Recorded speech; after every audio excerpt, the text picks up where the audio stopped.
Hello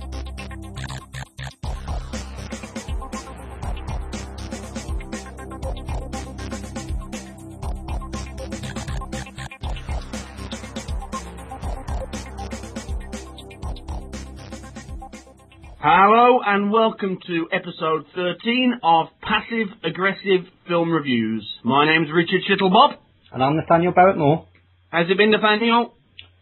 Well, I'm trying to recover from a rather embarrassing medical condition at the moment, Richard. Mm-hmm. I'm sure you can find sympathy with that, given your current turmoils in that. Well, my anal fissure. Your anal fissures for one, your dangling piles. Mm-hmm. I've got a rash on my penis, Richard. Have you? Yeah, it's been caused by a constant chafing. I'm not entirely surprised. I take that as something of a compliment. Mm-hmm. It's Anushka. She's turning out to be something of an info. Is she? Yeah, the constant grinding of that slimy sleeve against. Now remind me, what a revolting thing you just said, Nathaniel. Do you think? I think a slimy sleeve. Good Lord. Remind me. Sorry, Nathaniel. Go on. Yeah, I tried to be amusing. But you said remind you about what? Remind me, would you? Is she Hindu or Sikh? She's Hindu. She's Hindu. Okay. Could it be something in the food that she eats? Some kind of acidic property maybe, emanating from her fluids? Maybe it's the fact she's Hindu. It's polluting her slime. I don't know. Could be, couldn't it? It could be.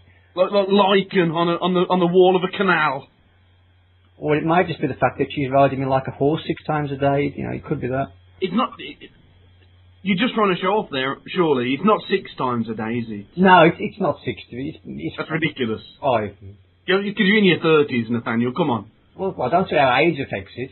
Well, of course it does. But if the will's there and the ability's there, then why not? But the physiognomy isn't there anymore, is it? When you're younger, your body, it's a perfect system of tubes and valves that operates exactly as you'd expect it to. But as we get older, just like a car, the parts start to wear, and it's just the same as we hit our 30s. Some of those flaps and pistons start to wear out a little bit. Well, you speak for yourself, Shittlebob. Me and Anushka are obviously keeping ourselves young and fit, and our parts are working perfectly well. Are they? It's just the quantity that's having its toll. Have you been to the doctors? I have, and obviously they give me a very obvious response. They've told me to hold back on the conjugals a little bit, but neither myself or Anushka are quite keen on that. Abstinence, Nathaniel, there's something to be said for it. Is there? Well, there is. Not in my experience. It can clear the mind, it can focus the attention, it can help, it can take, a couple of steps towards finding the Lord. And let's face it, you need all the help you can get. Well, I'll take your word for it. If that's what worked for you, then fair enough. But I don't think me and my good lady are going to follow that course of action. I bought some thick condoms. They're like the old inner tubes, really. Yeah, just to kind of give me some protection for the old fella, Yes. It feels a bit weird, but she doesn't complain. It helps to keep the wolf from the door, so to speak. I think I know what you're saying there. So, all's good. Have you timed yourself? I haven't. No, I tend not to take a stopwatch into the bedroom, to be honest. Oh, not a stopwatch. Sounds a bit of a damp. Casual glance at the digital alarm clock. Well, we don't set the alarm, No, you don't need to set the alarm. The first moment of penetration, you just casually glance up at the glowing red digits, thrust away, hit the vinegar strokes, and at the moment of climax, as she's presumably, Nathaniel, given your previous boasts about your performance, presumably she's moaning in ecstasy. She's not going to bloody notice if you look at the clock again. No, but I'm going to notice. You're revealing something of yourself here, Richard. If you take a lady into the bedroom and start looking at the clock before you start banging her, what's that saying? I've never done it. I'm just asking you a question. Well, you can ask that question, but it's obviously there in your head. You'd be more concerned about how long you'd be lasting instead of lavishing your affections on your lovely lady. I can ravish a woman, Nathan. Don't you worry about that. I don't doubt it. I don't doubt it for a moment. But I'll take your advice on board. I won't be following it, of course. But right. Well, that's the one thing I want to talk about, Richard. I've got that out of the way. Remind me what it was again. You've made me so angry I've forgotten what your point was. Recovering from an embarrassing medical condition. Oh, that's right. You've got a rash on your pecker. Rash on my pecker, indeed, yes. Go on. On a slightly more conservative level, I've been to the synagogue this week, Richard. Oh, this is part 3 of your kind of around the world in 60 temples. Well, part 4, if you will. Part 4? Part 4, yes. Hold on. Hindu? No. Sikh? No. Christians first, Richard, if you remember. Oh, Christians first. Christians, okay. Hindus, Sikhs, this, now the Jews. Okay. Not very impressive. Not very impressive, really. No? Almost as dull as my visit to the Christian Church of England. It was, there were not as many old women smelling a wee. Varied ages amidst the congregation, but it was very dour and certainly not much reverence going on. Big noses, I've heard. Allegedly. Again, that's one of those stereotypes that people like to throw around. I didn't really notice any huge conkers in the congregation. Any huge what? So. But I wasn't looking for them, to be honest. Any huge what? Congers. Congers? Yes. C-O-N-G-A? C-O-N-G-E-I, if you must know. Okay. Never heard that one before. Go on. You've heard it now. Go on. I say, not much reverence, but there was some kind of strange reverence for the Torah. Mm-hmm. They treat the thing like it's the Holy Grail, Richard. They wrap it up in silk cloth, they store it in its own gilded box. People all gather around it and making gestures, mumblings towards it, but they're not allowed to touch it. I just wanted to shout, it's a fucking book, you idiots! And did you? No, I didn't, no. I have some respect for these places that I enter. You can't go in there kind of just, brandishing swear words and insults randomly. I don't think that'd be the correct way to go about things. Did you have to take your shoes off, Nathaniel? I didn't in the synagogue, no. No? No, that was, that wasn't necessary. And did you have to wear one of those stupid little hats?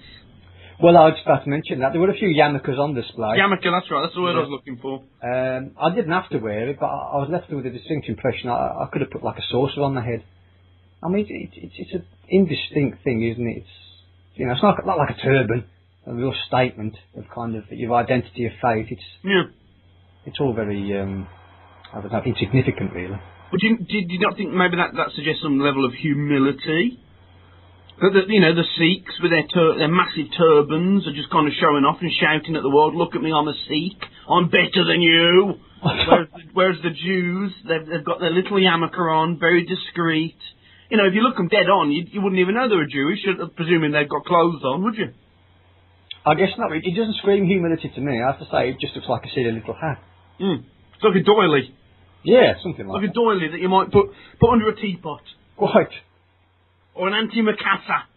An antimacassar, what's that? It's one of those, at the back, old women, quite often you go into an old woman's house, and you sit down on their chair, and on the back of their chair they've got something draped in white fabric. Another thing you're referring to, yeah. That's an antimacassar. Oh, right, okay. Because macassar is oil that comes out of human hair.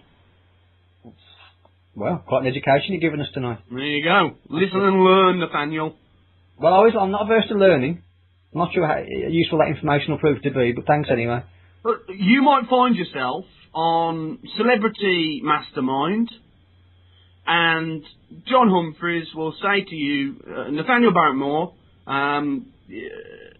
you've got, from your specialist subject of deviancy and perversity, you've got 14 points. You need 12 points to win, because you'll be the last contestant going. Question number 1. What's the name of the oil that emanates from human hair? And now, because of me, you'll be able to say macassar. Well, thanks for the information, Richard. I'm not sure how likely an outcome that is, but you never know, do you? You never know. So all in all, to sum up, the synagogue, it's not really a holy place. It's a place where people gather. It's a community events type of building where people gather. Not really fundamental to the faith. Didn't really inspire me at all. Did you just say it's not a place of faith? Well, it is a place of faith, but it's more... You can equivocate it to something like a town hall. Right. It's a gathering. It's a gathering. It's a place where people meet, have social events. They might say a few prayers and don a few yarmulkes, but it's not really a place of ardent faith. Any songs, Nathaniel? Yes, there were a few, strange ramblings going on. Barely recognisable. In Yiddish? I think it must have been, so I didn't recognise a word. Right. So yes, I guess it was in that language. Yes. Yiddish. Yes. That's the. I'm always confused between Hebrew and Yiddish. Are they the same thing? Do you deliberate about this kind of thing often? It's one of those Flemish and Dutch. Is it the same? Probably. I don't know, and I don't suppose many people are interested, Richard.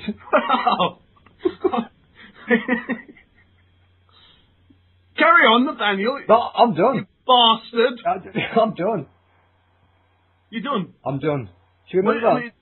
It was an interesting week, by the sounds of it. It was okay. It was all right. You going to tell us about your sordid week? You anti-Semite. Get on with it. Come on, tell us. Well, Nathaniel, the pills, they seem to be having little effect. My sombre mood has not lifted. And my penis still looks like a tiny little wrinkled up blue elephant's trunk. Well, you sound perkier even if the physical ailments aren't improving. Really? You do. You sound a lot more jovial in your tone of voice. I don't feel it within. Right. It's all a facade. I'm not trying to pretend to be something I'm not, or, I'm not trying to pretend to feel other than that I do. I am what I am, Nathaniel. We've discovered this by now. Yes, that's quite. So that's actually quite a positive thing you've just said. Well, I'm a positive sort of guy.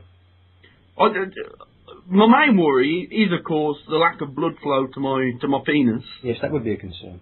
Because I reckon it's been 2 weeks now since I've had an erection. I should send a Nuska round, she'll sort it out. No, I'm not into the brown skins, Nathaniel. There's always a first time for everything. No, there's not. Fair enough. No. Just a thought. No. Go on, you dip your cock in some Asian, try it. No. Oh, okay. I will not. And you try and corrupt me. Sorry. But I'm too embarrassed to go to my doctor. I'm not going to show my little plonker to my GP. Well, you just dangled your bloody... What was hanging out your anus a couple of weeks ago to them, so they're not going to be bothered about seeing a stunted blue penis, are they? The thing is, there's no male pride attached to the anus, is there? What? Particularly. I suppose not. But there isn't. I don't like showing my willy off at the best of times because I'm not particularly well blessed. Yes. But when it's actually withered and lifeless, I really don't want to show that. I wouldn't worry about it. These GPs, they see all sorts of conditions, Richard. You think so? I think so. You needn't be so protective about your own feelings about that. Just whop it out, or don't whop it out, obviously ease it out and let them take a peek. You think she'll have seen worse, that's what you're saying, isn't it? Oh, it's a she, is it? So that makes it a little bit more difficult, I suppose. It's a she, it's a woman. Right. No, you're probably best off not going. You're right. That was my thought as well. Yeah, just ignore it, and eventually it will go away. It'll get better in time. It'll get better by itself, you're right. Good. I've been reading a little bit, Nathaniel, to help lift my mood. Right. But I've made the mistake of mainly reading Stephen King. Not the wisest choice. It was on the bookshelf, and it leapt out at me. I've rearranged my study, so now all of my books are in my place of work, in my study at home. Yes. And it literally swivel around on my office chair. The only books that really leapt out at me were the Stephen Kings. Okay. It hasn't helped. Well, you could have made better choices. You could have chosen something a bit lighter, Richard, to perk you up a little bit. I mean, again, I'm not so well worded on books, but I'd imagine Stephen King isn't the sort of material that's going to lighten the heart. He's in league with the devil. I think I've mentioned this before. Yeah.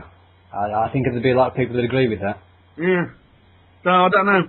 I'm halfway through The Stand, which is about 1,300 pages long. I don't know if I'm going to finish it, Nathaniel. That's a strange choice, The Stand. I mean, it's quite appropriate, isn't it, really? That's the very thing you can't actually do at the moment.